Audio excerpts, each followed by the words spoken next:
Alright guys, how you doing? I'm fucking Dave, this is take 5. Sorry I haven't done these in a while, but I've been very busy writing a western for no reason, and I haven't been wanting to record because it's really hot and I have to turn off my air and my fans in order for the audio to not be worse than it already is, so I'm gonna sweat to death while doing this just for you, but let's get started. Hush. Let's start off on a good note. I bought this thinking it was the other Hush, and it's not. Haven't watched this. Let's move on. Add that to the never-ending pile of ones I haven't watched yet. Okay, Delta Delta Pi. Really low-budget slasher, but you know what? It's got heart. It's fun. I really like the artwork, and I found it at Meijer of all places for like $5. So, I think it just came out with a new Blu-ray, which good for them, you know. So, like I said, nothing great or original, really low budget, but I like movies when you can tell they had fun making them, so. Alright. No Man's Land, The Rise of Reeker. The sequel to Reeker. That mouth is a nameful. Jesus. Anyway, I like Reeker and I like the sequel. They're basically the same movie, so it's almost pointless. Once you know how the first one ends, you know exactly how this one's gonna play throughout the whole movie. Supernatural little slasher movie. Yeah, Ghost House Underground.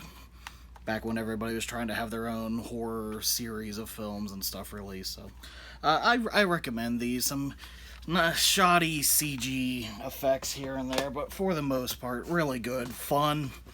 They don't take themselves too seriously, but they're fun, dumb fun movies, so I recommend those. Blood Glacier. There's not enough movies in a, like, snowy setting, because snow and red blood, it just goes together so perfectly and looks great. This one was okay.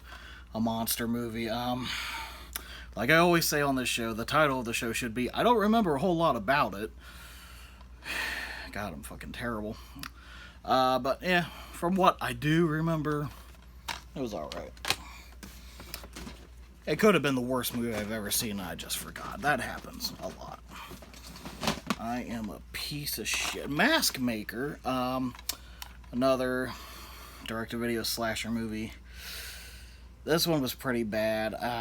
This was right at 2010. Usually when I say the post-Scream 2000 blah blah blah, that's from like 1996 when Scream came out to 2010 is usually about my cutoff. I mean, they were still making and they're still releasing slasher movies direct-to-video left and right.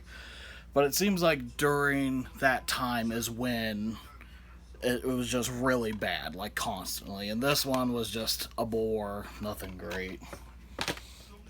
Didn't really care for it too much, so. And number 5. Have I done these all already? Or is there still more in there? I don't know. I'm sick of talking about them, though, so fuck it. Yeah. I still got time to do more, so. And if I pull out another Paranormal Activity, so help me God. Oh, you know, a few episodes back, I pulled out something. I was like, oh, it's like Sorority House Massacre, but they just took the keywords. Well, here's Sorority Party Massacre.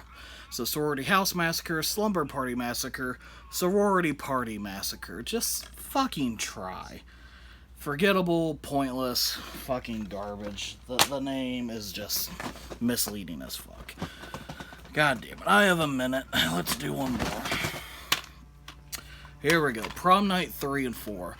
3 is not that great. I've only seen it once or twice, honestly, and it took a long time before I finally found a copy. 2 is just so amazing. 3 didn't stand a chance. 4 does something different, and there's not enough priest serial killers. I fucking love that whole concept. And 4 doesn't really get talked about a lot, but I like it for what it is. It's good. Not on par with 1 or 2, but whatever, so. Alright guys, that's it for this one. Thanks for watching, and yes, we are back.